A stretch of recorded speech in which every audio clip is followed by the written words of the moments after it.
Good afternoon madam. जय हिंद, जय जिनेन्द्र। जय जिनेन्द्र सर। मैडम हम रिवीजन करेंगे। मैं आपसे क्वेश्चन करूंगा, आप डायरेक्ट आंसर दीजिए। जल्दी से क्विक रिवीजन करते हैं। पहला क्वेश्चन है मेरी तरफ से कि section 1।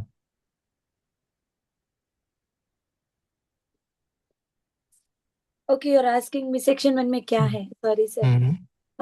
Sir, title and commencement of the act. 2, 2 is definition, sir. 3, 3 is what are not inventions. 4, 4 invention related to atomic energy 5, not patentable. 5 is omitted, sir. 6, 6 person entitled to apply 7, for patent form of application.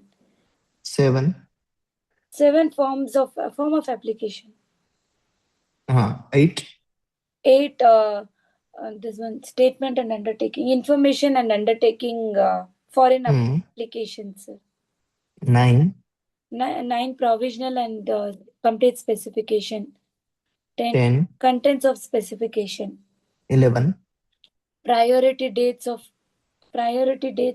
claims of a complete specification. 12, 12 publications, sir. Publication. 11A, 11A publication of application. 11B, Request for examination. 12, Examination of application. 13, Search for anticipation. Search for anticipation for what? By previous publication and priority claims. 14, Consideration of report of examination 15, by controller. 15 से ये चालू हो जाएगा.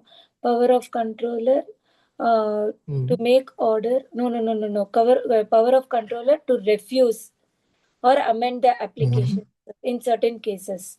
That 16, is 16. Power of controller to make orders in for divisional applications. 17, 17 same, but dating of application. 18, 18 is for cases of anticipation. 18. 19, 19 is for 19 is for potential infringement, sir. 20, पर 20 आके ये वाला 1 second substitution का 21, 21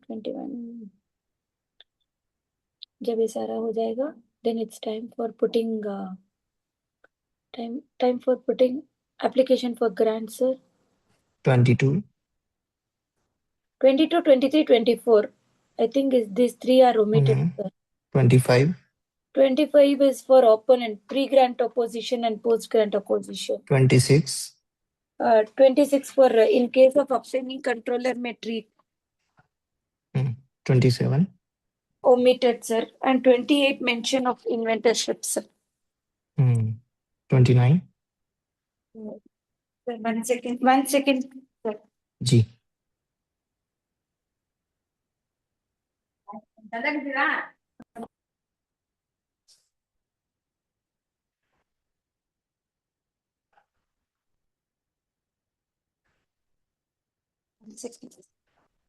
जी sir 29 से anticipation चालू हो जाएगा sir. Anticipation bye previous publication is 29.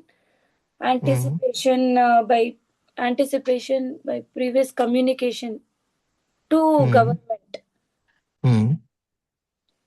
29 is anticipation by previous publication, then anticipation by communication to government. 30, 30 31, for publicity. 31 is for public display. Exhibition. 32. 32. Anticipation. Anticipation by public working. Anticipation by public working. Then anticipation by use and publication. Anticipation by use and publication after provisional specification. Then 33 is for जब ये सारे नहीं 29 to 32 when these sections are not applicable. अब आपने paper में कहाँ पर mistake की है वो देखना है. That is our focus.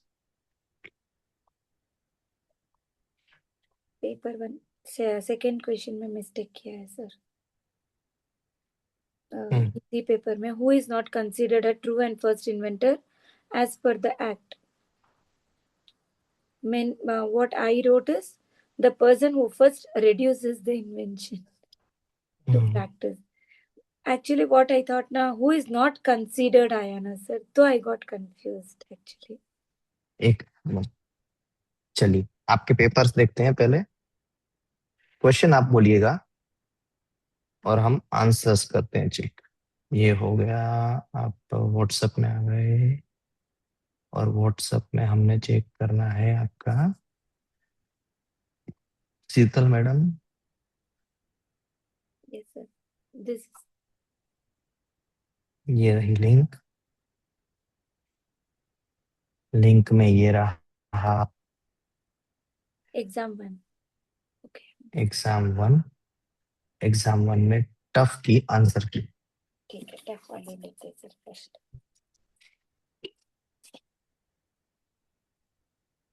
1 to 10 it's correct I think. सीधा 12 से start from 12. ओके मैम 12 को देखना है. हाँ let's sir. Check it. 1 to 11 is correct, 12 is wrong. Okay.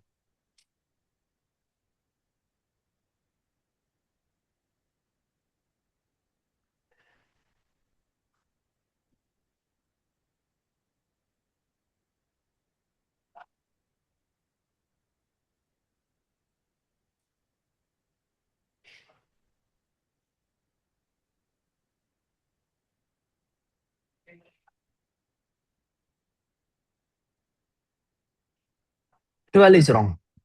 हाँ गौरव सर नहीं आ रहे हैं. अब Okay, 12 पे आते हैं. चलिए मैम यहाँ पर है लिखा हुआ doctor Kavita files 2 provisional application on 2nd March 2024 and 5th June 2024. तो यहाँ पर डॉक्टर कविता ने 2 प्रोविजनल एप्लीकेशन फाइल किए. प्रोविजनल है वो भी, ये भी बात है. मैं इसको लिखूं इस तरीके से PS1 जो है 2nd March 2024. 2nd March 2024 and दूसरी है PS2 जो है 5th June. 5th June sorry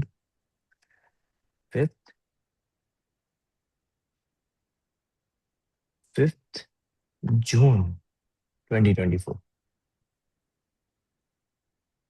for 2 related invention. दोनों इन्वेंशन रिलेटेड है. ओके चलिए. On March 2025, C files a single complete specification.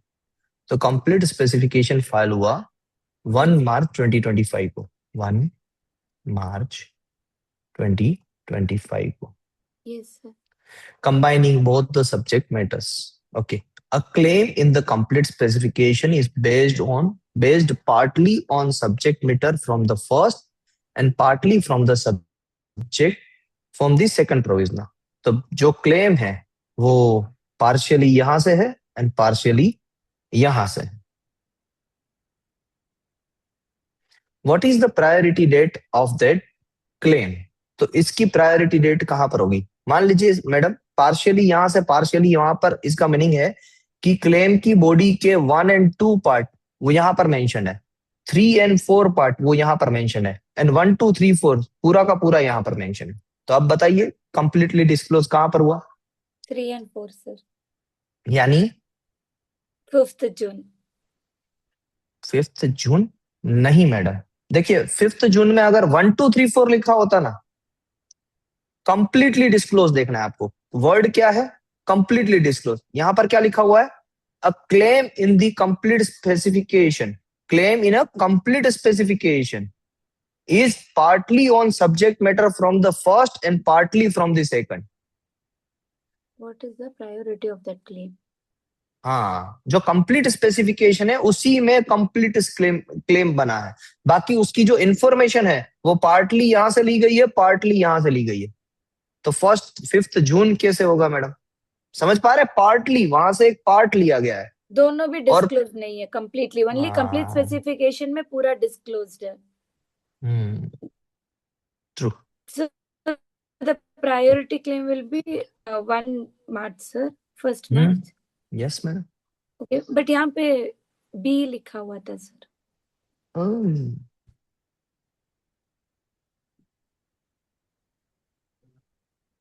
तो ये गलत है मैडम।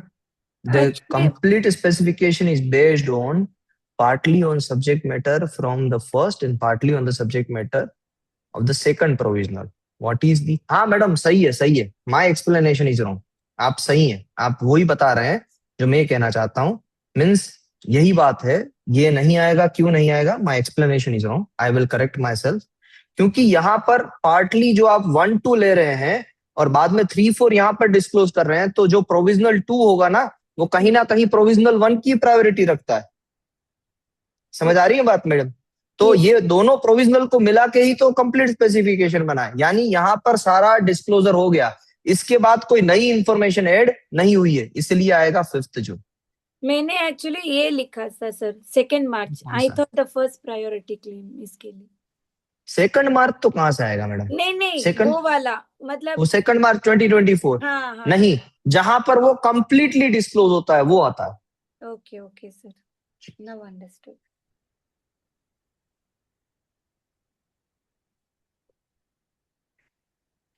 13th also wrong। 12, 13, 14 जी मैम, एक एक करके लेते। और 15 तक रॉन्ग है सर मेरे। A patent application was filed on 10th April 2023। Yes, तो मैं यहाँ पर लिखूं एप्लीकेशन फाइलिंग डेट है 10th April। 10 April 23। Hmm. The applicant failed to file the complete specification by 10th April 2024। यानी ये जो था वो कैसा था? प्रोविजनल था। यस और सर। कंप्लीट फाइल करने के लिए उसके पास 10th April 24 तक नहीं कर पाया। हम्म। A secrecy direction was issued before the deadline। अब क्या लग गया था इसके बीच में? सिक्रेसी डायरेक्शन लग गया था। हाँ, on 1 July 2025 the secrecy direction was revoked. अब सिक्रेसी डायरेक्शन रिवोक कब हुआ?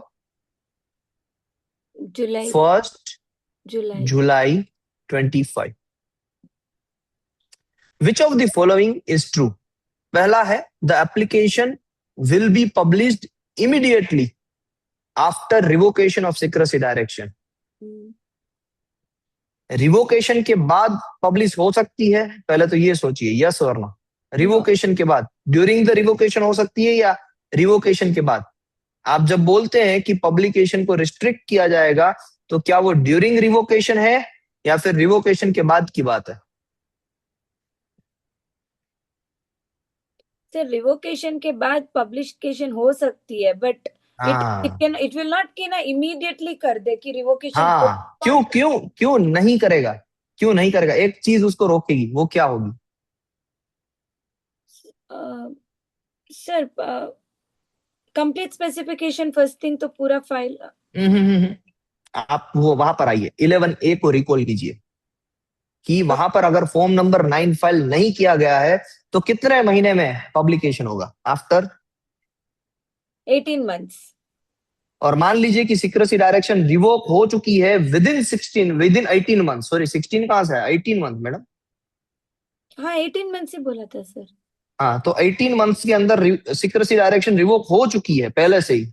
हाँ। तो क्या अभी भी 18 मंथ का तो क्लोज लगेगा ना। मान लीजिए कि ये फाइल हुई 10/4/23 को, तो यहां से 18 महीने तक तो कुछ पब्लिकेशन नहीं होने वाला है। और हो सकता है कि इसी के बीच में सिक्रेसी डायरेक्शन लग भी जाए और सिक्रेसी डायरेक्शन रिवोक भी हो जाए, तब भी वो 18 मंथ की टाइमलाइन तो वहां पर ही रहेगी ना। Yes sir. इसीलिए ये इमीडिएट वाला आंसर गलत है। हम्म। चलिए सेकंड आंसर पे आते हैं। The application is deemed to be abandon under section 9(1) and will not be published. क्या ये बात सही है कि भाई उनको एप्लीकेशन पे क्या लगा था, सिक्रेसी डायरेक्शन लगा था, हम्म। तो अभी भी कंप्लीट स्पेसिफिकेशन फाइल करना था within 12 month? Yes or no? Yes. Complete specification file करने से तो कोई उसे रोक नहीं सकता था, तो फिर भी उन्होंने नहीं फाइल किया, तो 12 महीने के अंदर अंदर कंप्लीट स्पेसिफिकेशन फाइल नहीं हुआ, इसलिए क्या होगी एप्लीकेशन? अबेंडन हो गया। तो ये आंसर सही हो सकता है। आगे भी पढ़ते हैं।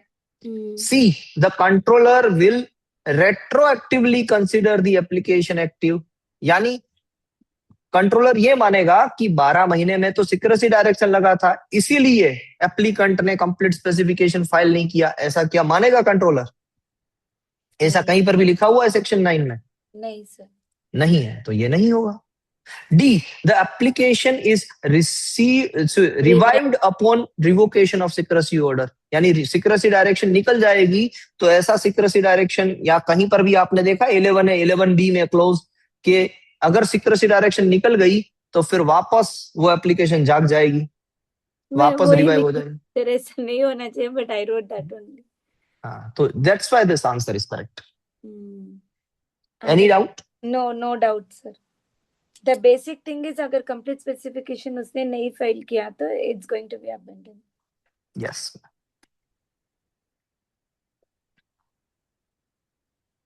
नेक्स्ट, 13 के बाद 14। A patent application. पढ़िए।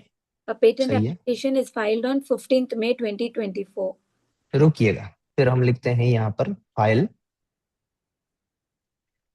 15 मई 24। ओके। ये मेरी गलती की वजह से मैंने किया। A secrecy direction is imposed on 15th July 2024 okay. and revoked on 10th December 2025. 10 December 25। By when must the applicant file the request for examination to avoid deemed withdrawal? By when the applicant file the request for examination to avoid deemed withdrawal?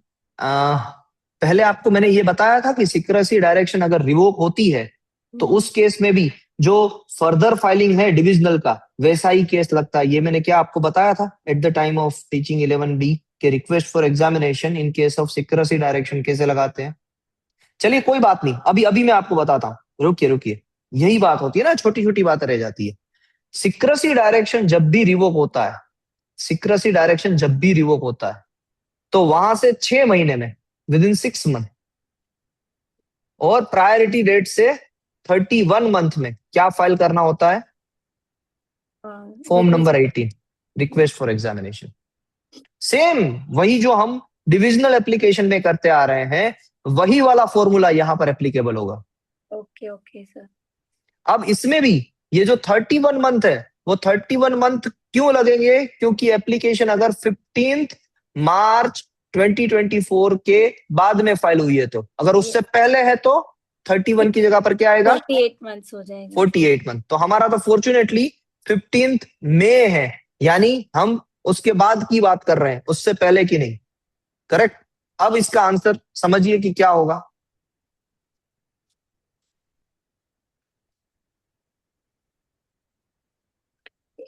This only will be the correct sir, as per section 11B वही तो sir apply होगा 6 months का, within prescribe period from 10th December 2025। Sir actually यहाँ पे मेरी गलती क्या हो गई, मई के जगह पे मैंने मार्च पढ़ लिया और 48 मंथ्स डाल दिया था सर। नहीं, क्या लिखा हुआ है देखिए। फर्स्ट है with in Within 48 month from 15th में, ये गलत है क्योंकि ये 15th मार्च के बाद वाली एप्लीकेशन है। फिर है with in 6 month from 10th दिसंबर 2025, जो है सिक्रेसी डायरेक्शन रिवोक होने की डेट। तो ये भी सही है पार्शियली, बट इसके साथ में है कि भाई 31 March from the priority date, sorry 31 month from the priority date, यानी यहां से 31 मंथ काउंट होने चाहिए थे। so even that is applicable. हाँ, इवन दैट इज एप्लीकेबल, इसलिए ये पार्शियली करेक्ट है बट गलत है। फिर है with in prescribed period from 10th December 2025, prescribed period ये है, इसलिए ये सही है। And before application is published, ये गलत है। सर बाय चांस 15th मई के जगह पे अगर मार्च होता तो what will be the answer? तो भी 15th मार्च से इस डेट पे या इस डेट के बाद में, on or after this date. Okay okay 48 month नहीं लगेगा, उससे पहले वाले पे लगेगा। यानी 14th मार्च को अगर आ रही है कोई एप्लीकेशन तो उस पे 48 मंथ वाला क्लोज लगेगा, 15th मार्च वाली पे नहीं। अभी समझ गई सर। नेक्स्ट क्वेश्चन ले। 15th hmm a provisional application was filed on 1st January 2024. Just a minute ma'am. Yes sir.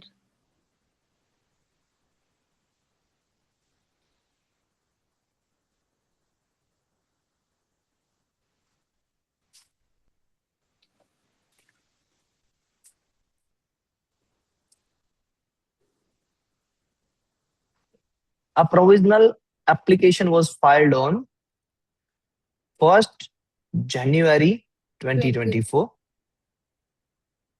And a complete specification was filed on 20 December 2024. The applicant requested it to be treated as provisional application. अभी CS को PS करना है. A final complete specification was filed on 5th February. That is a delay 2 months. Okay. The applicant then requested post dating of the application. What will be the priority date of the final claims? Assuming they are fairly based on the earliest disclosure.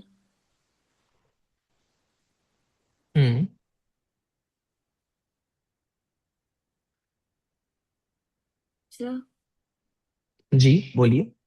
the applicant then requested post dating of application. What will be the priority date of the final claims? Assuming they are fairly based on the earliest disclosure. तो 20th December नहीं priority date of claim किस में थे? 1st जनवरी में। उसमें यहाँ पर लिखा है कि कहीं पर भी क्लेम बाद में चेंज किए गए? नहीं लिखा है, तो प्रायोरिटी डेट उसकी क्या रहेगी? ओके मुझे लगा था सर पोस्ट डेट हो गया ना इसलिए डेट। इसमें गलती कहां पर है? ये गलत है। गलती कहां पर है कि एक बार 12 महीने खत्म होने के बाद पोस्ट डेटिंग की रिक्वेस्ट नहीं होती है। देन रिक्वेस्टेड, ये नहीं होगा। एप्लीकेंट को पहले रिक्वेस्ट कर देना होगा। कब पता है? 1/1/25 से पहले। पोस्ट डेटिंग कर सकते हो आप, मगर उसकी रिक्वेस्ट कब करनी होगी? टाइमलाइन खत्म होने से पहले। अगर टाइमलाइन को आप चूक गए तो क्या होगा? अबेंडन। अंडरस्टूड? ये गलती थी क्वेश्चन में, but priority date of claim तो यही आएगी। Okay sir.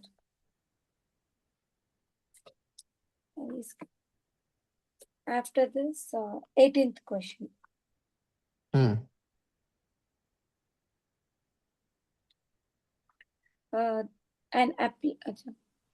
An applicant files a complete specification on 10th March 2025. On 20 May 2025, the controller directs the applicant to amend the specification under to the Patent Act 1970. The applicant resubmits. Just a minute, madam. A patent application was published on. No, sir. 18. 16, 17 सही है, 18 पे आता है। 18. An applicant files complete specification on 10th March okay. On 20 May, the controller directs the applicant to amend the specification under to the Patent Act 1970. The applicant amendment कब आया? amendment 28 आया 20 May. में। Okay. And after that, the applicant resubmits the amended specification on 15th August. What is the effective date of application? Okay. I wrote first one, sir, 10th March, first date. That is wrong. Just में। No problem.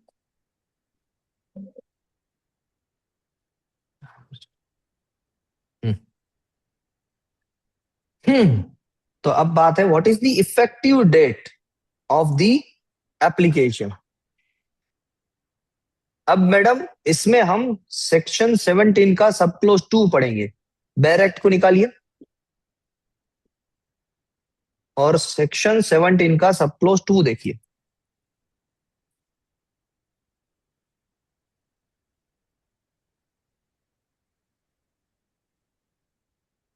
Where an application or specification, including drawings or any other document, is required to be amended under Section 15, the application or specification or other document shall, if the controller so directs, to be deemed to have been made on the date on which the requirement is compiled with, or where the application or the specification or other document is returned to the applicant on the date on which it is refiled after compiling with the requirement. Date of compliance. कौन सी आएगी date madam? So according to this, it will be on the same when the complaints happen, 15th August.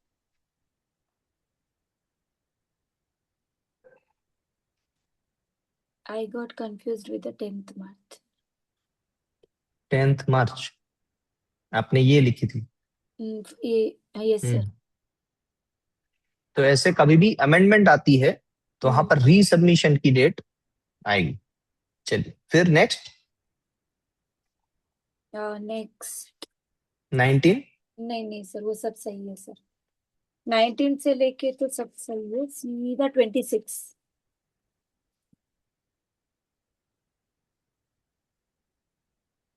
पढ़िए madam. In a post grant opposition, the opponent presents a foreign lab notebook showing secret trials before the priority date. The controller refuses to admit it. Is this correct? Answer, A, no, all evidence should be accepted. B, yes, because foreign documents are inadmissible. C, yes, under section 25(5). One second, sir. ये answer इस तरीके से लिखा है, yes under section 25(5) secret trials and personal documents cannot be considered for novelty obviousness.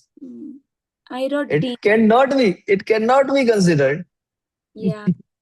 तो यहाँ पर लिखा है इज दिस करेक्ट, तो नहीं आएगा आंसर यहाँ पर नो।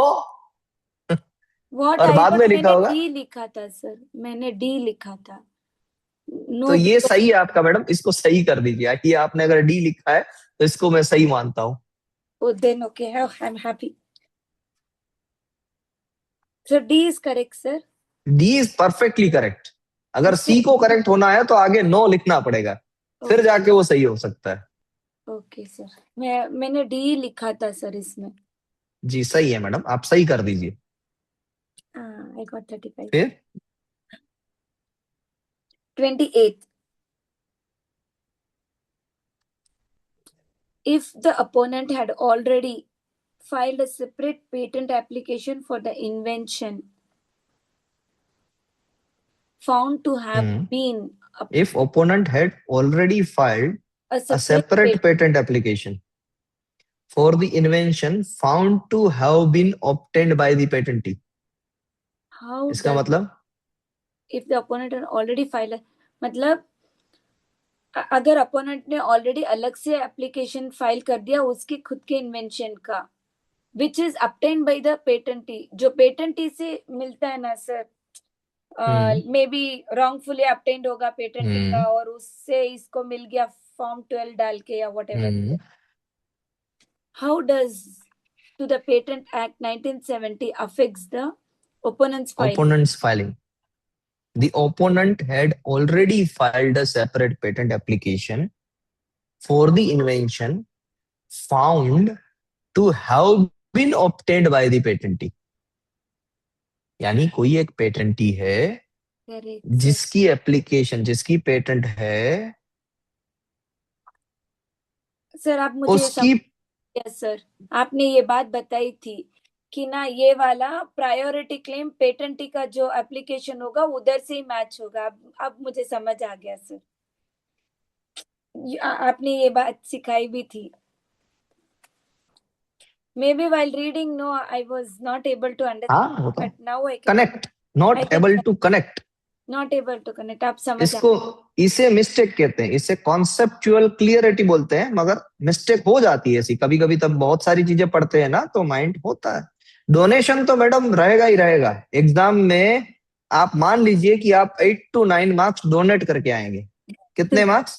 8 to 9 marks. आपकी कॉन्सेप्ट क्लियर होगी, मगर उस टाइम का प्रेशर, वो एनवायरमेंट, वो सारी चीजें आपसे मिस्टेक करवाएंगे. Mistake, yes sir. तो it's okay, it's fair enough. चलिए, उसमें कोई बड़ी बात नहीं है.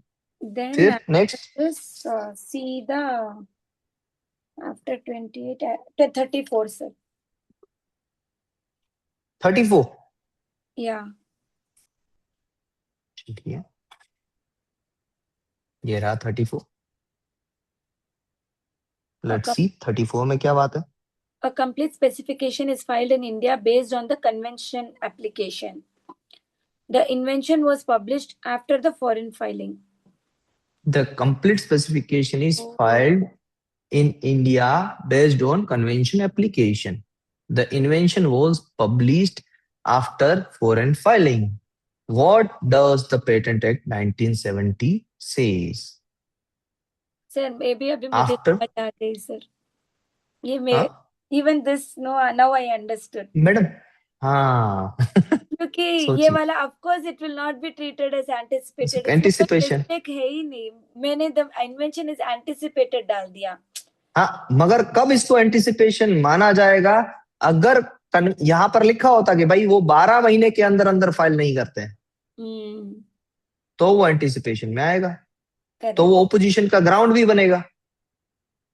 12 महीने के अंदर कोई, हालांकि यहाँ पर मेंशन नहीं है, 12 महीने के अंदर अंदर फाइल हो गया था तो कुछ यहाँ पर प्रॉब्लम नहीं है, वो एंटिसिपेट नहीं करेगा.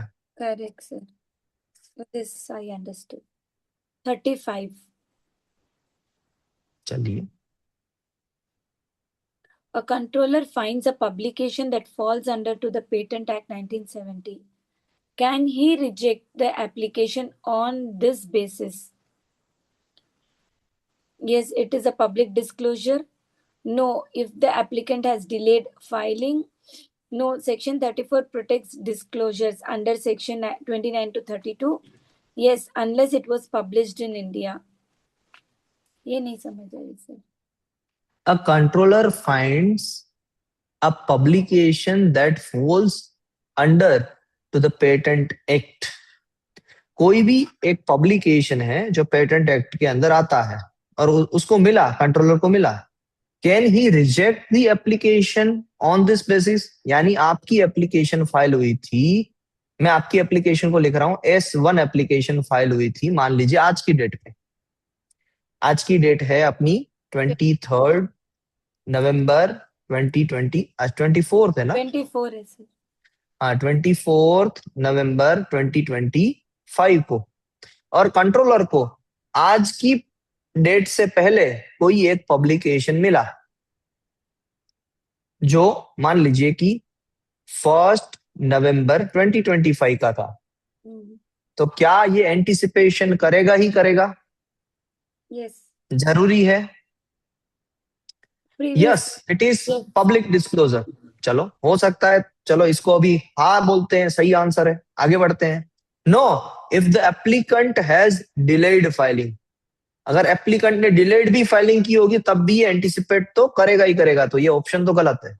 फिर लिखा है नो, कि एंटिसिपेशन नहीं करेगा, as section 34 protect disclosure under section 29 से 32। तो ये मोर अप्रोप्रिएट आंसर है कि अगर पहले भी पब्लिश्ड है तो उसके लिए एक कंडीशन चेक करनी होती है कि कहीं पर वो 29 से 32 के अंदर तो फॉल नहीं कर रहा है ना। ओके, ये कंडीशन चेक करने के बाद आप उसको कह सकते हैं कि हाँ वो एंटिसिपेट करेगा, तब तक नहीं। तो this is more proper answer, ये भी सही है बट मैंने दिस इज फर्स्ट मोर वाला प्रॉपर किया था। आंसर। हाँ, तो C is the more proper answer, कि एंटिसिपेशन करने से पहले क्या चेक करना है कि क्या वो 29 से 32 के अंदर तो नहीं आ रहा है ना, वो चेक करना पड़ेगा। Okay sir, so I partially correct. Ji.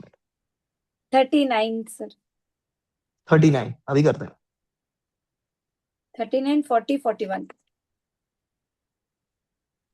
39, 40 and 41। 39।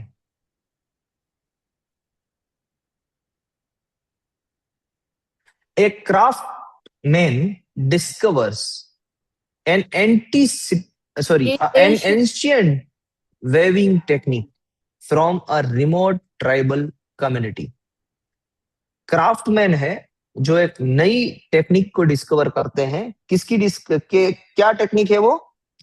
Sir, ancient weaving technique, but उसने वेविंग डिस्कवर टेक्निक है किया, उसने इन्वेंट नहीं किया। From a remote tribal community. Community. ये भी है ना दूसरा, डिस्कवर भी है, और दूसरी बात है कि वो ट्राइबल कम्युनिटी का ऑलरेडी नॉलेज था। नॉलेज था, okay, which results in a which distinct geometric pattern. geometric pattern.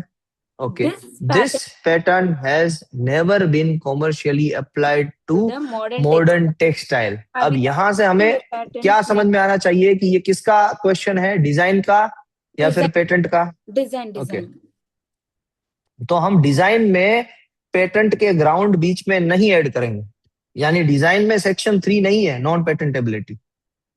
Yes, correct. चलिए, the craftsman adapts this traditional traditional pattern without altering its fundamental geometric feature and applies it to a new line of mass produced contemporary clothing. Okay, clothing के लिए apply कर दिया।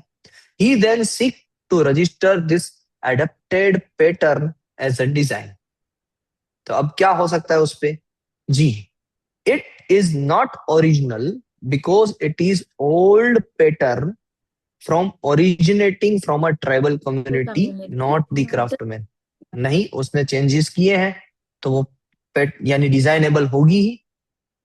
फिर है it is original because it originates from craftsman even if the underlying technique is old. नहीं, तब भी नहीं, उसने सिग्निफिकेंट उसमें अपने चेंजेस करने होंगे, तो ये भी गलत। सी, इट इज ओरिजिनल बिकॉज थो ओल्ड इन इटसेल्फ, ये ओल्ड थी, मगर if it is new bye its application, पहले वो किसके लिए थी? वेविंग टेक्निक के लिए थी, अब वो किसके लिए है? क्लॉथ के अंदर, मॉडर्न टेक्सटाइल के अंदर है, तो न्यू इन एप्लीकेशन है, ओल्ड बाय देमसेल्फ, इसीलिए उसे ओरिजिनल कहा गया है, and it is new in the application. So mass to mass produce contemporary clothing, तो old in themselves and new in application। यानी अगर आप मान लीजिए कि आदिवासी लोग जैसे कपड़े पहनते थे, उसी परिवेश को आप अगर मॉडर्न जमाने में उसको अडॉप्ट करते हैं, मॉडर्न जमाने में विथ मॉडर्न क्लोथिंग स्टाइल, तो वो न्यू इन एप्लीकेशन माना जाएगा। Okay, okay sir. जैसा हम करते भी हैं, जैसे कि आप भी पहनते होंगे, साड़ी पहनते हैं ना आप, इन अ सर्टेन कंडीशंस, उस साड़ी में भी आप देखिएगा, उसमें बहुत सारी वेराइटीज होती है यस। साड़ी में भी। तो साड़ी में भी जब हम ट्रेडिशनल वेयर में जाते हैं तो ट्रेडिशनल वेयर में हम पुराने वाली साड़ीज पहनते हैं जो पुराने ट्रेडिशन से चली आ रही है, मगर नई मॉडर्न साड़ीज तो डायरेक्ट फिटिंग वाली भी आती है। यस। लड़कों के लिए भी जो होते हैं, जो हम जैन लोग जहां पर जाते हैं वो पूजा करने के लिए, तो एक होता है ट्रेडिशनल वे से धोती को पहनना। Yes sir. आप अगर बच्चे को भेज रहे होंगे पूजा करने के लिए तो हम ट्रेडिशनल वेयर से, यानी एक कपड़ा होता है लुंगी के जैसा, उससे हम धोती बना के पहनते हैं। और एक होती है रेडीमेड धोती। हम्म। तो कोई अगर रेडीमेड धोती की डिजाइन पे क्लेम कर रहा है तो वो कर सकता है, okay. Because it is new in new application, in application. Old by themselves कि भाई वो था तो जैनिज्म में पहले से ही लिखा हुआ कि ऐसे धोती पहननी है, मगर रेडीमेड धोती उसको पहनने की जरूरत नहीं है, पैंट की तरह पहन लो। तो करेक्ट। न्यू इन एप्लीकेशन हो गया, that's why it is applicable under design. Okay sir, clear वो है मैं। मैडम? हम्म। इट लास्ट में इट इज नॉट ओरिजिनल, वो भी गलत है। हम्म। तो ये बेस्ट एग्जांपल है जो जैनिज्म आप समझ पाएंगे। आप मीन्स आपके वहां पर पूजा करने के लिए जाते हैं मैडम, आप सर जो देरासर, देरासर वाले हैं वो लोग जाते हैं, हम लोग तेरापंथी है सर। आप तेरापंथी हैं, मगर आप समझ पाएंगे कि वो बात को तो समझ हाँ पा रहे हाँ, हैं। अच्छे से सर, मैं भी जाती हूँ सर कभी कभी, बट ओके, बच्चे वो पहनते नहीं है क्योंकि हमको वो आता नहीं है, दैट्स इट। तो उसकी आती है मैडम, डायरेक्टली पेंट जैसी धोती आती है। ओके ओके, हमारे सामने जो नेबर्स है ना वो लोग देरासर वाले ही हैं। हाँ, मूर्ति पूजक। मूर्ति पूजक, हाँ। हालांकि मैं मूर्ति पूजक पंथ से हूं, मगर मैं देरासर नहीं जाता। मीन्स उसमें एक श्लोक भी है, अगर आप श्लोक को जनरली डिकोड करेंगे पढ़ने के बाद, तो श्लोक ये है, मनः प्रसन्नतामेति। अगर आप इंटरनली हैप्पी हो, मनः प्रसन्नतामेति मीन्स मन से आप बहुत प्रसन्न है, मन से आपको किसी से कोई वेर नहीं है, किसी से यस। कोई गिला सिकवा नहीं है, तो उसे कहते हैं पूज्य माने Jineshwar. It means it is equivalent to कि आपने जो जो गॉड है उसकी वर्शिप की है। इट इज इक्विवेलेंट, मनः प्रसन्नतामेति पूज्य माने जिनेश्वर है। सर सो यही दैट इज थॉट पे इक्विवेलेंट हम टू दैट। लोग भी लिव कर रहे हैं सर, इवन मैं और मेरे हस्बैंड यही थॉट्स। आप कुछ भी करिए लेकिन अपना मन साफ होना, बस दैट इज साफ होना जरूरी है, अगर ये है तो it is equivalent to worship to God. Work. Yes sir. चलिए मैडम, और नेक्स्ट अभी कौन सा क्वेश्चन है? सर 40 तो मुझे पता ही नहीं था, वो रूल्स आई फॉरगॉट एक्चुअली। मुझे चलिए देखते हैं, देखते हैं, देखते हैं। 40 पता नहीं था तो पता करते हैं। मतलब वापस मुझे रिवाइज करना है सर। हाँ, नहीं रिवाइज हो जाएगा, क्यों नहीं होगा। पहले तो ये रूल नंबर 12 में क्या है बोलिए। रूल सर नंबर 12 आप सिंपली आप काउंट करते जाइए। सेक्शन 1 सर उसमें कोई रूल है? सेक्शन 1 में नहीं था सर 2 रूल। में? सेक्शन 2 में भी रूल नहीं। 3 में? 3 में था सर। नहीं, 3 में कोई रूल नहीं है, आप फॉर्म नंबर 3 से जा रहे हैं। 3 तो सर है ये डिजाइन वो। एक्ट है ना सर? देखिए मैडम, हाँ, ये डिजाइन एक्ट है। ओके मैडम, सही बात है आपकी, ये डिजाइन एक्ट है।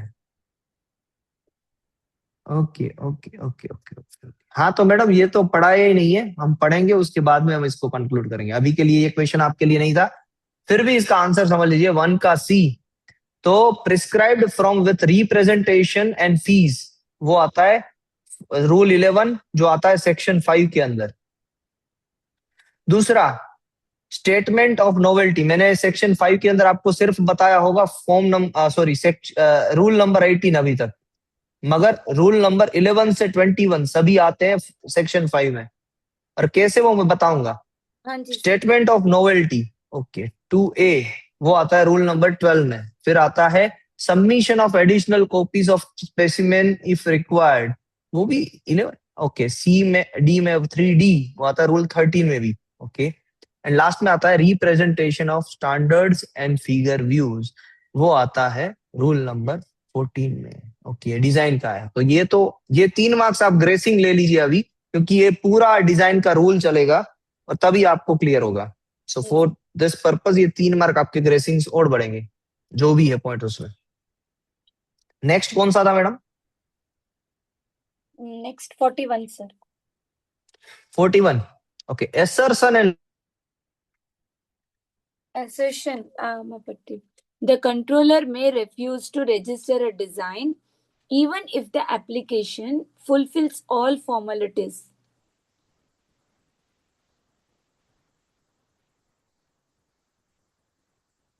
सर क्या ये सही बात है?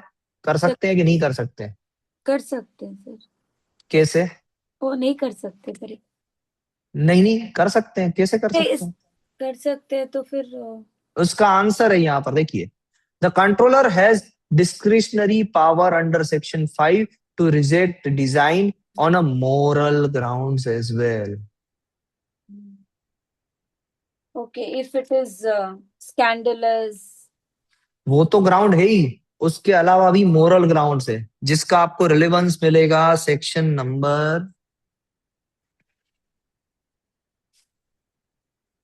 जाइए सेक्शन नंबर, बेयर एक्ट है आपके पास डिजाइन का, डिजाइन के बेयर एक्ट में जाइए आप, सेक्शन नंबर 34 या 35 पे आइए, 34 या 35।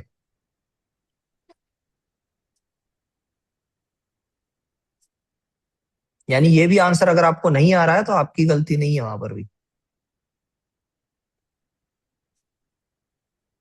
वो आएगा तभी 34 या 35 में आएगा। सेक्शन नंबर 34 का टाइटल पढ़िए sir. Power of controller to take direction of the central government. ये 34 में, 35 देखिए। Refusal to register a design in certain cases. The controller may refuse to register a design of which the use would, in his opinion, be contrary to public order or morality, and तो ये आएगा apply to the High Court from an order. Ji. Okay, sir. Okay. तो ये आएगा section number 35। जब हम 35 cover कर लेंगे तो आपको ये भी चीज समझ में आ जाती, तो ये भी, इसके भी मार्क्स आप काउंट कर लीजिए। Yes. यानी ये भी सही है आपका, और आपने पढ़ भी लिया। इतना छोटा सा ही ग्राउंड है, बड़ा नहीं। चलिए नेक्स्ट। अभी याद भी रहेगा इसकी वजह से कि सेक्शन 35 में रेफ्यूजल का। Next 43 sir. ओके, वापस। Assertion an artistic drawing of a cartoon character such as Popeye the Sailor can be directly registered as a design under the Design Act 2000. हो सकता है ये? Yes, जो sir, कार्टून कैरेक्टर है, कब हो सकता है? मैंने बोला था, मगर उसमें एक रिक्वायरमेंट है। हाँ, इफ इट इज तो डायरेक्ट नहीं हो सकता है ना, 50 आर्टिकल्स की रिक्वायरमेंट है ना।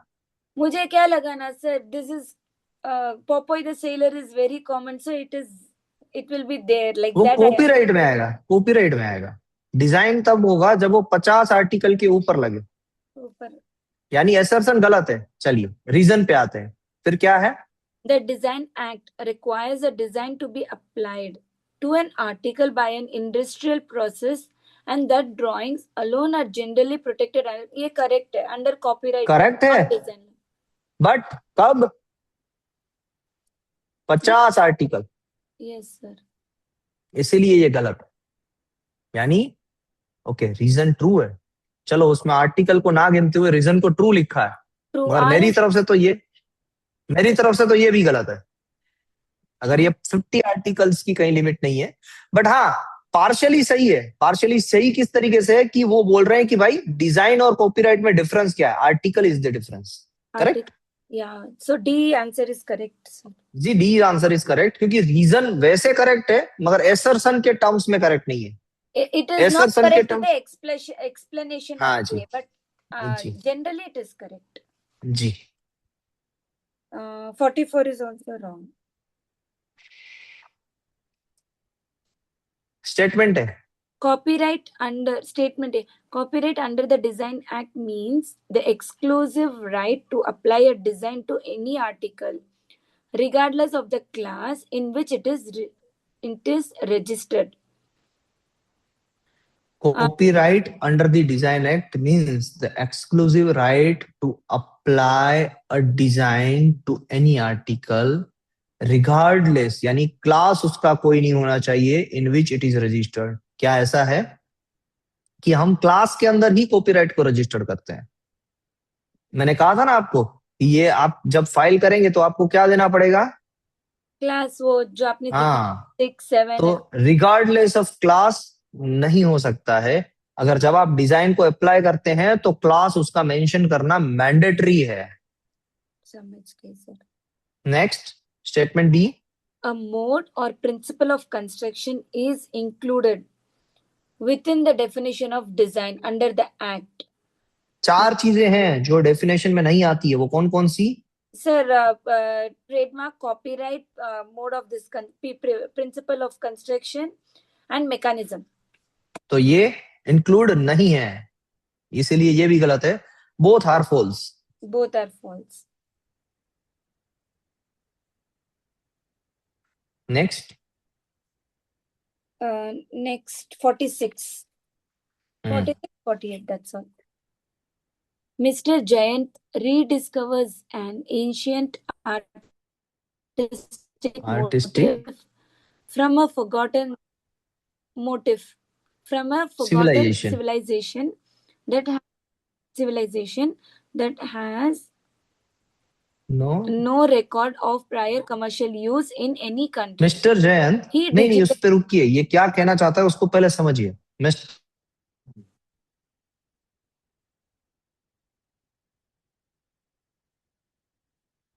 सर आपका मतलब you are stuck.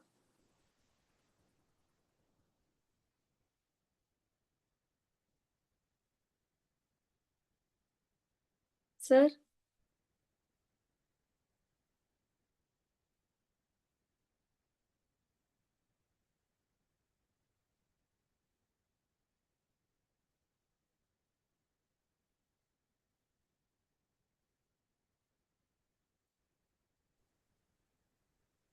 Sir internet glitch था सर. जी madam.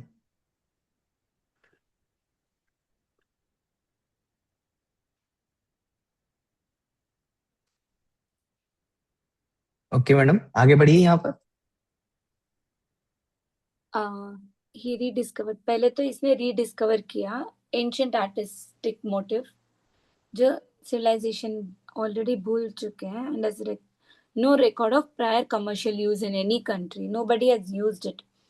He digitally adapts this motif, adding minor aesthetic variations and applies it to a new range of smartphone cases, giving it a modern appeal. He then seeks to register this modified motif as a design. तो old by themselves, new in application. वही तो बात है यहाँ पर. Yes, अभी समझ में आ रहा है सर, वो वाला क्वेश्चन. क्योंकि सेम कॉन्सेप्ट से ये क्वेश्चन है, इसीलिए आपने गलती कर दी. Yes sir. चलिए नेक्स्ट कौन सा था madam? 48.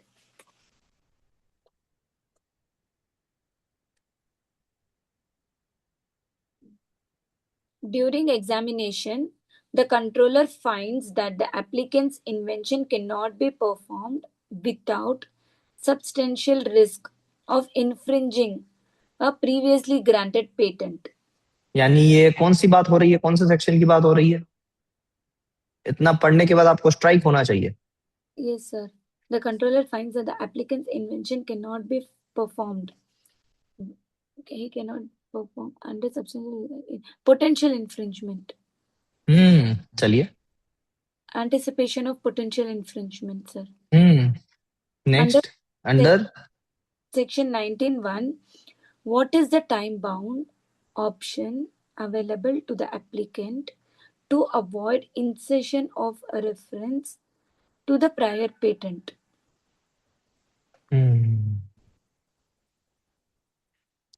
File a divisional application within 6 months. ये तो गलत ही है सर. रेमेडी है ही नहीं.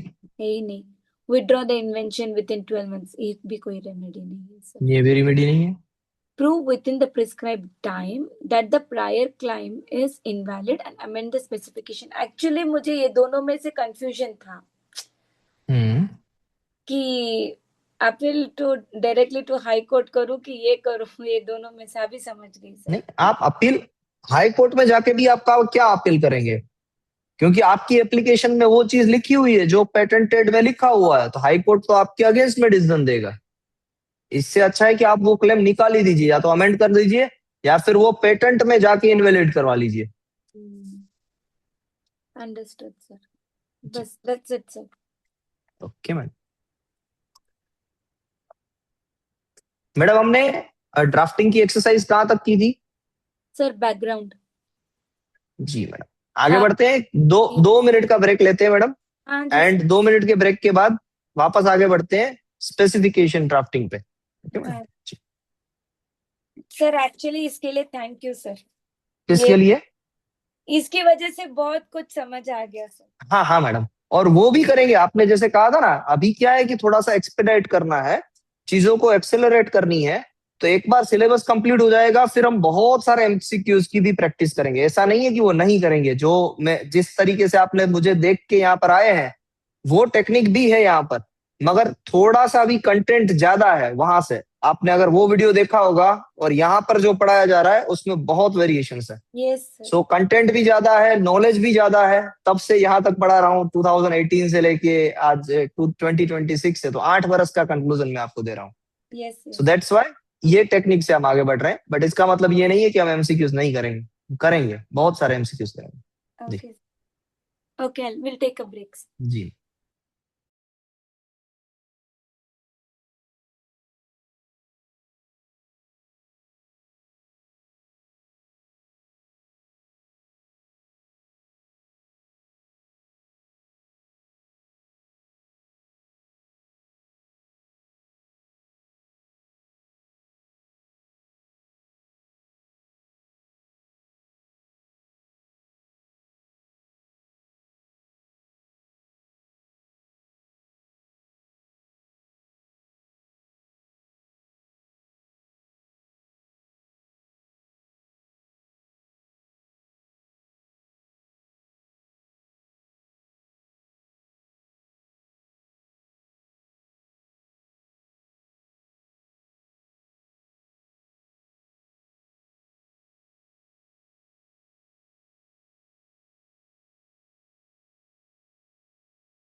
Yes sir.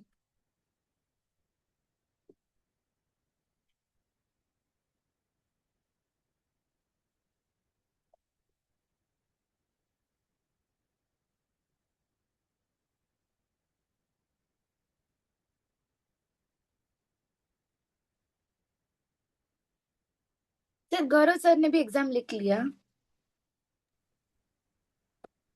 गौरव सर के फैमिली में कोई मेडिकल इश्यूज है, ओके ओके। तो वो वहां पर बिजी है।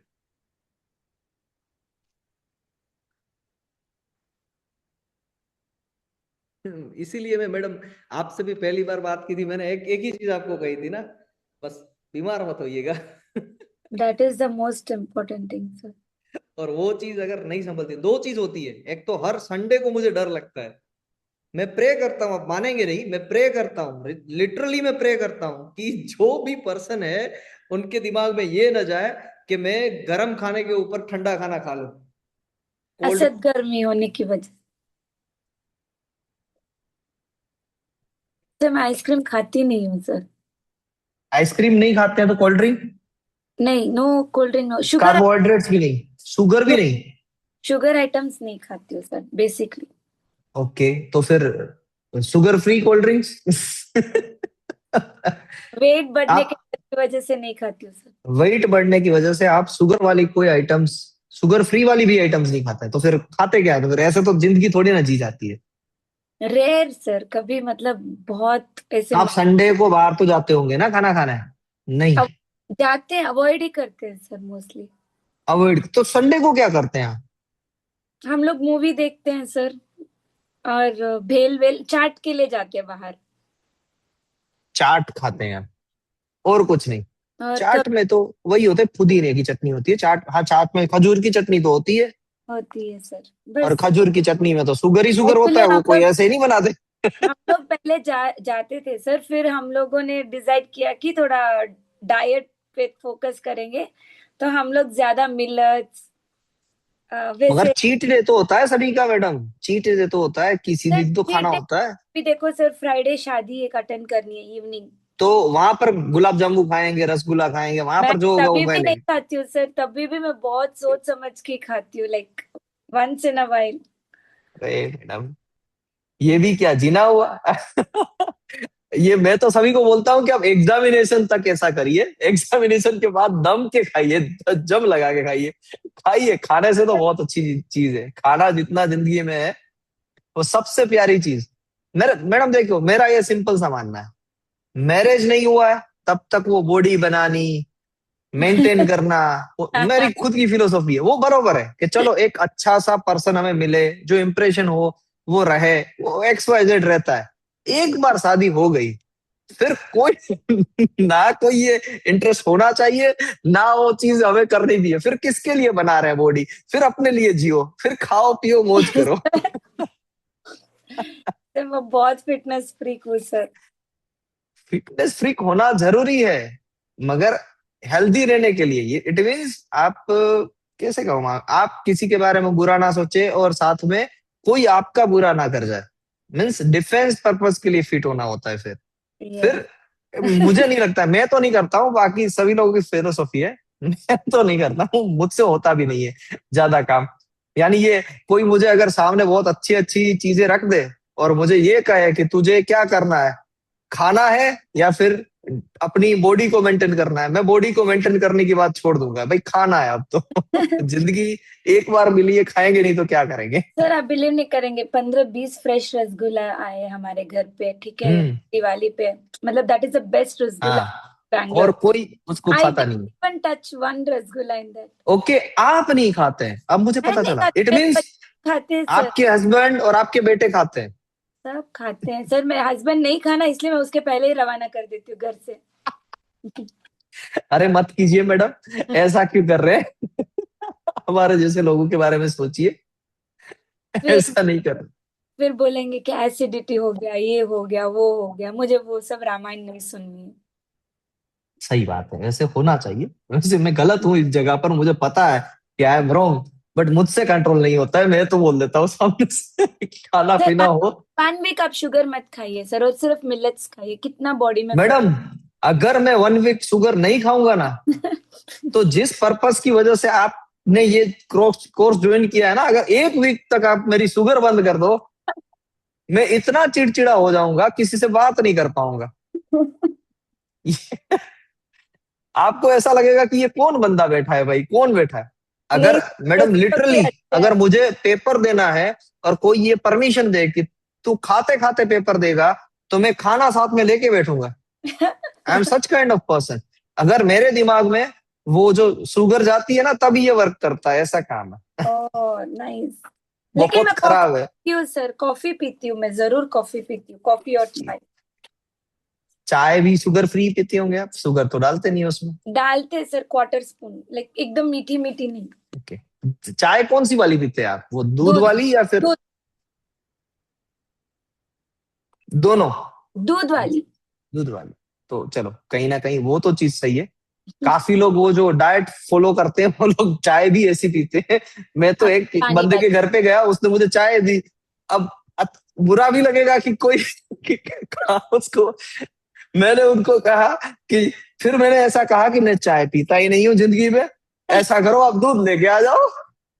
और उसके सामने मैंने, मैडम लिटरली मैंने उसके सामने दूध आधा पिया, और उसके अंदर वो वाली चाय डाली, और फिर जाके मैंने पी। उसके सामने ही पी। मैंने बोला सर भाई। चाय और कॉफी किसी के भी घर पे नहीं पीना चाहिए सर। हमारे जैसे परफेक्ट नहीं बनाते हैं, मतलब अपने टेस्ट के हिसाब से नहीं नहीं मिलती है। बना। नहीं नहीं मैडम, ऐसा कुछ नहीं है, चलता है। मगर टेस्ट, एक एक टेस्ट है कि जो मुझे पता नहीं, मेरा लेकुना है सबसे बड़ा। मैं बोलता हूँ ना कि मेरी जिंदगी में सबसे बड़ी मेरी अगर कोई लेकुना है, लिमिटेशन है, तो दैट इज माई टेस्ट। मैंने तो अपने बीवी को भी बोल के रखा है कि अगर कभी भी तुझे ऐसा लगे कि मेरी डेथ बॉडी आ गई है, और कभी भी चेक करना हो कि मैं सर सही में मर गया हूं कि नहीं, तो ऐसा करना कि कुछ मैगी बेगी बना के बाजू में रख देना। शायद हो भी सकता है कि मेरी मैं बीट्स जिंदा चलने हूँ। लगे। तो नाइस। चलिए मैडम, अब हम बात करते हैं आगे समरी की। अभी तक हमने जो देखा, नहीं ऑब्जेक्टिव की। जी। अभी तक हमने क्या क्या चीजें डिस्कस की है, पहले वो रिवाइज करते हैं। सर हम लोगों ने क्लेम्स डिस्कस किए sir. One. In all claims, abstract, background and title. That's all. Claim, abstract, background and title. तो अगर हम शुरुआत से शुरू करेंगे, हमें स्पेसिफिकेशन लिखना है, तो सबसे पहले क्या आएगा? बैकग्राउंड। नहीं, टाइटल, वो जो ओ सॉरी, पहला पेज टाइटल। है। टाइटल के नीचे, हाँ, वो प्रीएम्बल आएगा। प्रीएम्बल के बाद, फील्ड ऑफ इन्वेंशन। हाँ, फील्ड ऑफ इन्वेंशन के बाद field of invention. Background. Background, okay. बस यहां तक हम पहुंचे थे, correct madam? Yes sir.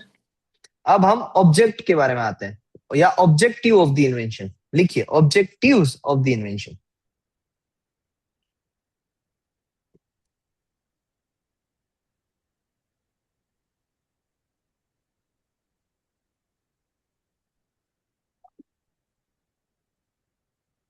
Sir one second, one doubt sir, again मैं भूल ही गई। हम्म। फील्ड ऑफ इन्वेंशन में दो चीजें लिखनी है, एक हमको लिखना है, okay, category, this invention relates to which category, then how it is hmm. Made. Hmm. या फिर वो कहाँ पर यूज होता है। Okay. Okay sorry sir, okay. ठीक। अब आता है madam objectives of the invention. Yes sir. अब जैसे कि मैंने आपको कहा था कि बैकग्राउंड में हमें ये बताना है कि आपसे पहले जिन्होंने भी ये इन्वेंशन किए थे, उन्होंने क्या लिमिटेशन रखी थी, जिसकी वजह से आपने ये इन्वेंशन किया। याद है मैडम? Yes sir. यानी हम बैकग्राउंड में लिमिटेशंस को हाईलाइट करते थे, प्रॉब्लम सॉल्यूशन क्या है उसको हाईलाइट नहीं नहीं कर। करते थे। किसको करते थे? लिमिटेशंस को। ऑब्जेक्टिव उससे जो बाकी रह गई चीज है वही है ऑब्जेक्टिव। लिखा है देखिए यहां पर, also referred to as the objective of the invention refers to what is the invention aims to achieve. Example, जैसे वो गार्डन स्प्रिंकलर होज था, yes sir. What is its objective, वो क्या करना चाहता था? कि कम स्पेस में भी वो सब। हाँ, कि कम स्पेस में वो ज्यादा पानी पहुंचा सके, और अगर कोई दूर की स्पेस है तो वहां पर भी वो पानी को स्प्रिंकल कर सके, by changing the angle of both the wall. Yes sir. Yes. तो sir that is it's main objective. Main objective क्या था? To sprinkle. यस मैडम, कोई डाउट या कोई टाइम चाहिए आपको? एक दो minute. 1 second, sir. Just open the door. जी Done, sir. ओके मैडम, वहां पर था कि पहला ऑब्जेक्टिव क्या होगा कि हमें पानी को स्प्रिंकलर करना था ऐसी जगह पर जहां पर कन्वेंशनल स्प्रिंकलर पानी नहीं पहुंचा सकता है, Yes, sir. यानी वेरिएबल जगह पर। ये पहला ऑब्जेक्टिव था। दूसरा ऑब्जेक्टिव कैसे पहुंचाएगा, तो बाय चेंजिंग दी एंगल। तो हमें क्या करना था कि इफेक्ट देखनी थी कि जब हम दोनों प्लेन, दोनों वॉल की थिकनेस को, यानी दोनों वॉल के एंगल को चेंज करते हैं तो पानी कितने दूर तक जाता है, Hmm. ये भी हमें चेक करना था। तो उस तरीके से आपको ऑब्जेक्टिव लिखने हैं। ऑब्जेक्टिव कैसे लिखते हैं? The main objective of the invention is to sprinkle Sir, water in the garden the main objective. of the invention is to sprinkle water in the garden.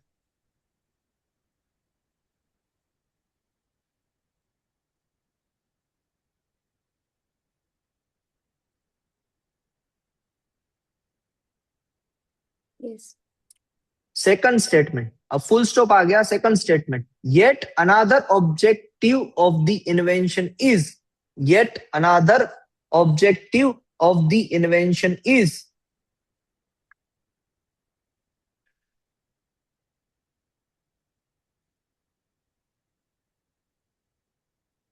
Yes, sir. To sprinkle water, to sprinkle water in the narrower space at a distance, to the narrow space at a distance.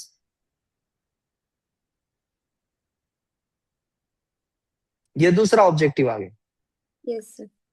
तीसरा objective, one more objective of the invention is. Sir, one more की जगह पे further लिख सकते हैं sir. हाँ, further भी लिख सकते हैं। Further objective of the invention is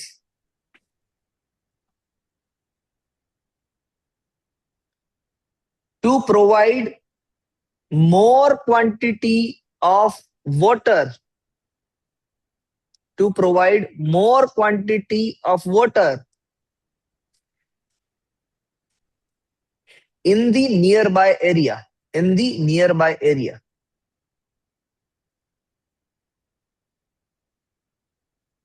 yes sir.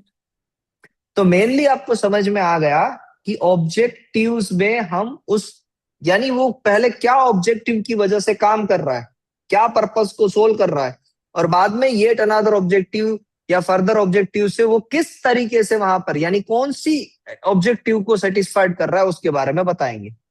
Yes sir, मैं स्क्रीनशॉट ले अब वो फायर रेजिस्टेंस वायर के लिए आप ऐसे ही ओरली बताइए मुझे, क्या लिखेंगे आप?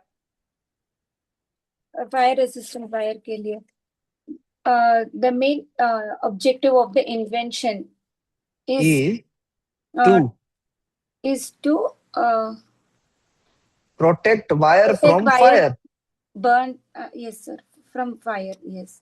Second, Second, uh, yet another objective of the invention uh, is to use वो मटेरियल का लिख सकते हैं। लिख सकते हैं। is used mechanical material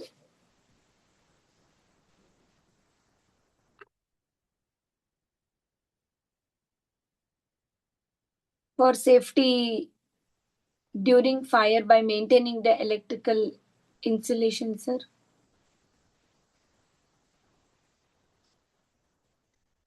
Or combining mineral and advanced polymer materials to resist from fire.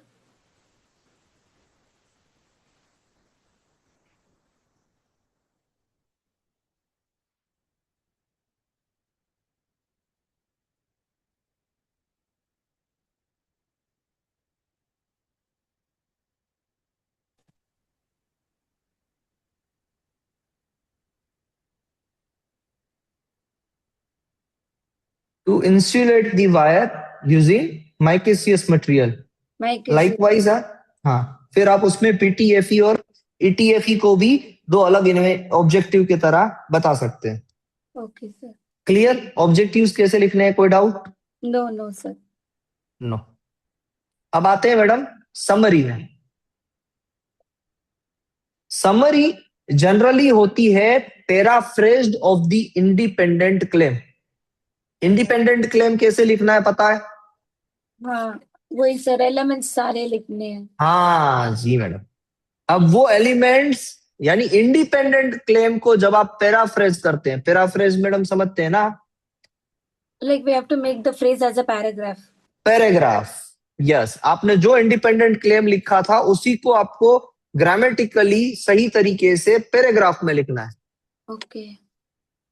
यानी so and so invention comprising so and so elements without numerals, without numerals. Okay, like for example, a fire resistant wires comprises a metallic wire conductor.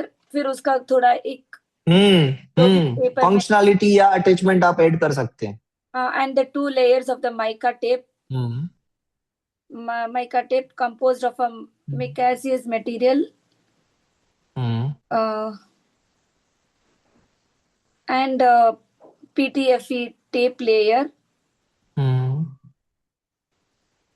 वो जो भी है वो सारे elements लिखने हैं, उसके एक दो लाइंस एक्स्ट्रा जोड़ने। हम्म जी। लाइक और व्हाट? उसी के साथ में आप डिपेंडेंट क्लेम को भी पैराफ्रेज करके इंक्लूड कर सकते हैं। ओके।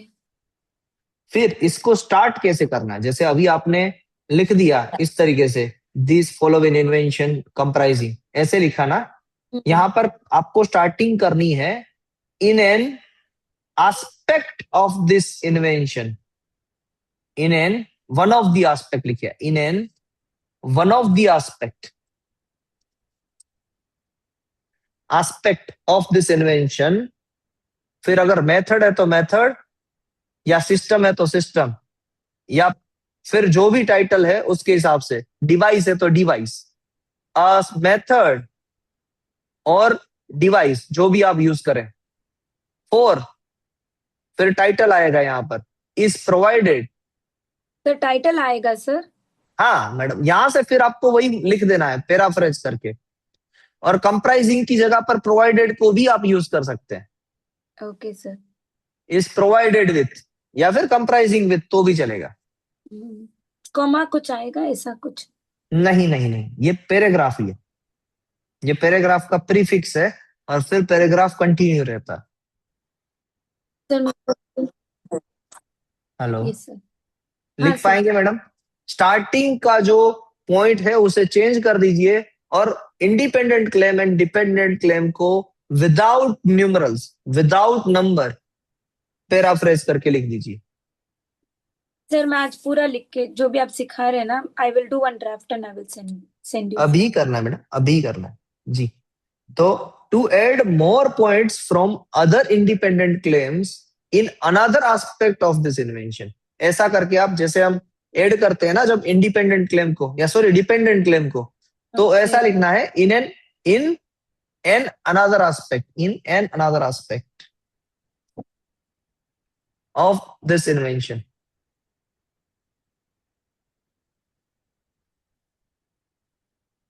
ये मैडम यहाँ पर एन आता है, आर्टिकल आता है, इन एन हाँ आता है, आएगा अनदर है तो आएगा जी। In another aspect of this inventory. जी। और वेरिन वर्ड को यूज नहीं करना है, या सेड वाले वर्ड को यूज नहीं करना है।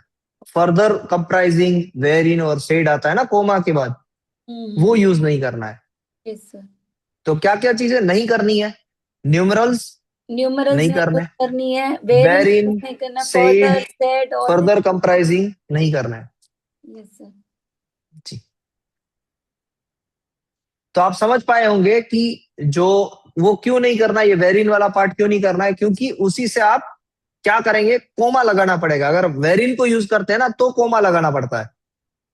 अगर आप वेरिन यूज नहीं करते तो कोमा निकल जाएगा, डायरेक्टली वो पैराफ्रेज बन के आ जाएगा आपके सामने। Yes sir. तो ये है समरी मैडम। समरी के बाद आता है brief description of the drawing. Brief description is similar to the format of independent claim. लिखिए पहले ये statement, brief description is similar to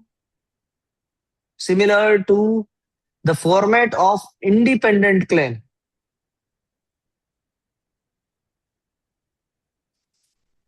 अब ये लास्ट की 2 लाइंस को देखिए, यहां से स्टार्ट होता है FIG1, FIG कैपिटल में, फिगर का शॉर्ट फॉर्म दिख रहा है ना मैडम आपको ये? Yes sir, yes sir. FIG capital में, फिर डॉट और फिर 1, फिगर 1 है तो इस तरीके से उसको लिखना है। ओह, बहुत कर।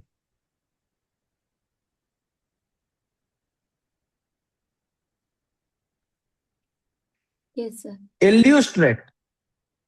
इल्यूस्ट्रेट से स्टार्ट करके फिर जो टाइटल है फिगर का वो लिखना है, a conventional soil based planting system. अगर आप उसको देखेंगे, गार्डन स्प्रिंकलर होस वाला है आपके पास, 2018 पेपर क्वेश्चन नंबर 8 है, निकालिए, उसमें 3 फिगर्स है।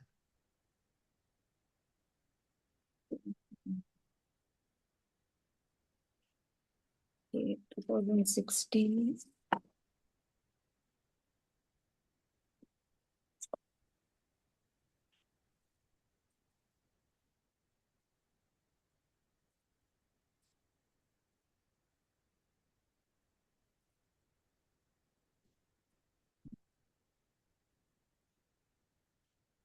या,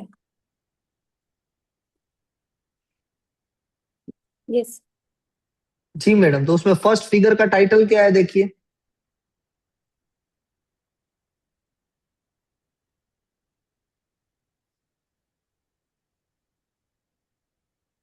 Figure 1. In the drawing, figure 1 depicts a portion of garden sprinkler hose.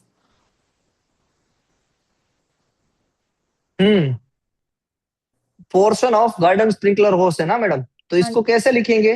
देखिए फिगर 1, फिगर 1 वहां पर आप ऐसे भी लिख सकते हैं, इल्यूस्ट्रेट की जगह पर depicts a portion of garden sprinkler hose, फिर comma, in accordance with an, लिखिए मैडम, पहले लिख लीजिए इतना, फिगर 1 FIG कैपिटल में, फिर डॉट, फिर स्पेस 1। सर इलस्ट्रेट लिख सकते हैं, अदरवाइज व्हाट डिड यू लिख सकते हैं मैडम, लिख सकते हैं इल्यूस्ट्रेट और व्हाट डिड यू से? डिपिक्ट्स। डिपिक्ट्स, वो क्या बताता है वही, उसका मीनिंग तो वही हुआ, डिपिक्ट करे या फिर इल्यूस्ट्रेट करे। A part of the garden sprinkler hose.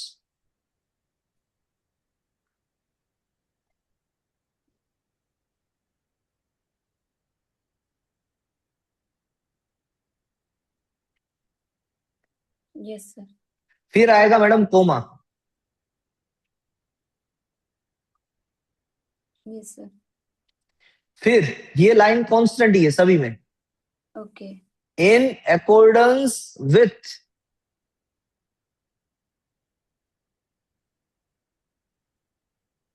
in accordance with an embodiment of the present disclosure.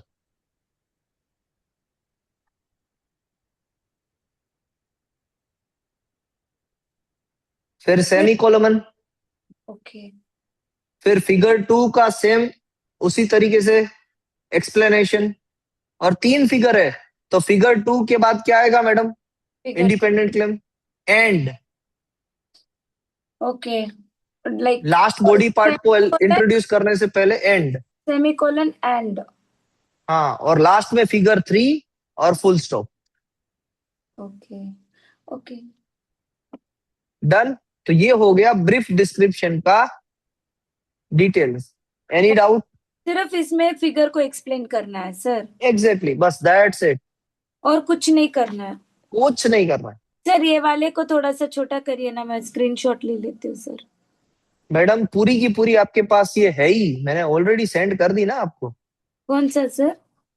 ये नहीं सेंड किया है मैंने, ये प्रेजेंटेशन पूरा, नहीं। इसका 317 नंबर, जस्ट अ मिनट में, मैं अभी कर देता हूँ अगर नहीं है तो। ये क्या है ना ये रहा एक्चुअली। मैडम, इसमें नहीं है क्या पूरा का पूरा? सर अदरवाइज मैं हाँ नहीं है। मैं मैडम अभी एक एक मिनट में अभी आपको सेंड करता हूँ। ऐसा नहीं, ये चीज होनी चाहिए। फाइल सेवेज, और ये जाएगा 20।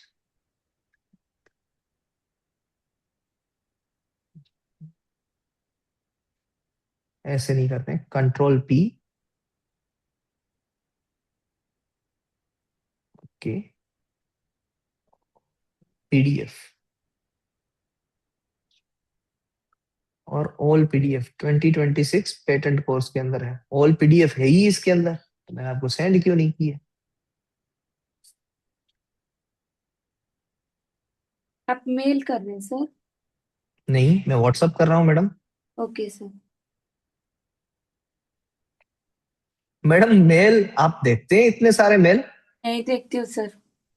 सर दुखता है मेरा। कितने तो मेल्स आते हैं फिर। इसीलिए व्हाट्सअप ही ठीक है। हाँ एक्चुअली। और सारे वीडियोस आपके अच्छे हैं sir, like very effective learning. अगर मैडम आप नहीं, अगर आप देखेंगे सारे वीडियोस तो मीन्स कौन सा वीडियो आपने देखा अभी का?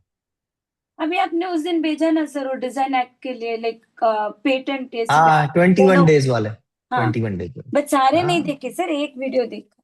हाँ, एक वीडियो देखिए, जितना आपको रिक्वायर्ड था उतना आपने पोर्शन कवर किया अभी एग्जामिनेशन पर्पज से। Examination purpose. अब मैंने आपको ये सेंड की है पीडीएफ फाइल, उसका पेज नंबर देखिए, पेज नंबर लिख लीजिए, पेज नंबर है 317, देखिए।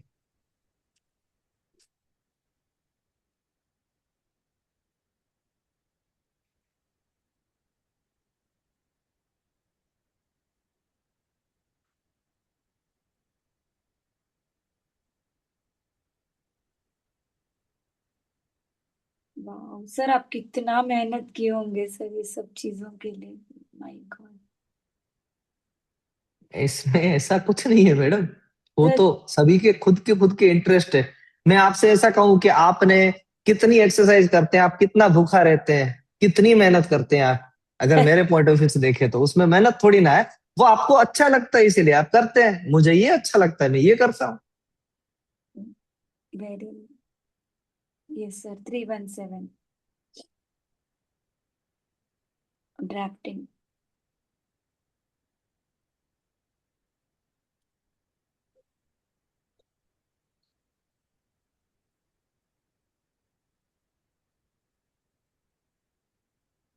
Yes sir. Okay madam. Yes sir. इसके बाद में आता है madam the last part of the drafting, और वो है detailed description of the invention.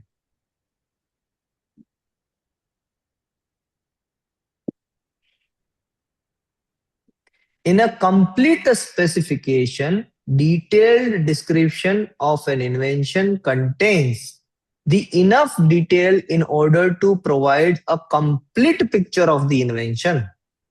It ought to be composed in such a manner that the individual who has ordinary aptitude in the art ought to have the capacity to do the creation without making extraordinary endeavors.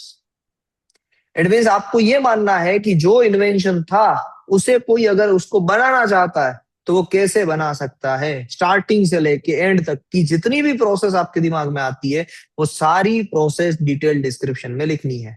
Basically detail description को पढ़ के एक ordinary person उस invention को बना सके वैसा detail description लिखना है। अब इसमें क्या क्या चीजें इंक्लूड होगी, ये तो थियोरिटिकल कॉन्सेप्ट है। लिखिए इसके अंदर फर्स्ट थिंग, सभी, अब है ना सारे एलिमेंट्स को डिस्क्राइब करना है, करना है आपको, यानी सभी फिगर के सभी बॉडी एलिमेंट्स को डिस्क्राइब करना है। Sir 1 second sir. जी।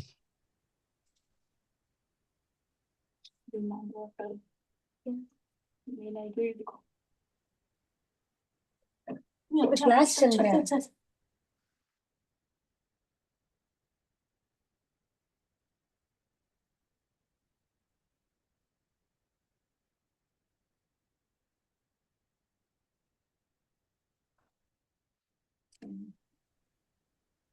हो गया सर। जी मैडम, तो सबसे पहले सभी फिगर के जितने भी बॉडी एलिमेंट्स हैं वो सभी एलिमेंट की फंक्शनैलिटी को डिफाइन करना है। सेकंड, उन सभी की इंटरकनेक्टिविटी को डिफाइन करना है। I will write it down sir. सभी बॉडी एलिमेंट के वर्किंग। सर फर्स्ट उसमें कुछ रहेगा ना sir, how do I start? हाँ बताता हूं, पहले ये लिख लीजिए फिर आपको प्रीफिक्स बताता हूं। क्या क्या लिखूं सर मैं? सभी फिगर की हाँ, सभी बॉडी एलिमेंट की एक्सप्लेनेशन, बॉडी एलिमेंट की working. Body elements working. Body elements interconnectivity. Body elements interconnectivity. Working principle of the invention. Working principle, working principle of the invention. उधर ही है करने। मैं आऊंगी तब देखती हूँ। All the figure body elements working, body elements interconnectivity, working principle of the invention. अब वो फिगर के अंदर बॉडी पार्ट्स के इंटरकनेक्टिविटी की बात कर रहे थे। And assembly of the complete product, assembly of the complete product अगर वो होता है तो, कहीं पर दिया गया है तो, ये चीजें आपको डिटेल डिस्क्रिप्शन के अंदर ऐड करनी है। अब मैं आपको दिखाता हूं कि किस तरीके से आप किसी भी फिगर को यहां पर इंट्रोड्यूस करेंगे लिखने के लिए। I told already. Wait, I'll finish my. Oh, yeah. Yes, I finished my. Yes, yes. Night.